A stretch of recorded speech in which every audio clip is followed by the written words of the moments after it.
So these are low bush blueberries, which is really cool, and they're native plants. However, they're being surrounded by buckthorn, which is this glossy leafed thing. And I think this is a good example of, and there's ferns.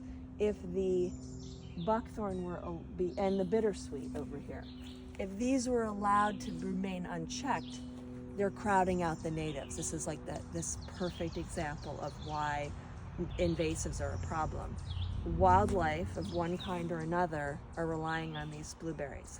If these take over, whatever these are supporting will no longer have the benefit of this.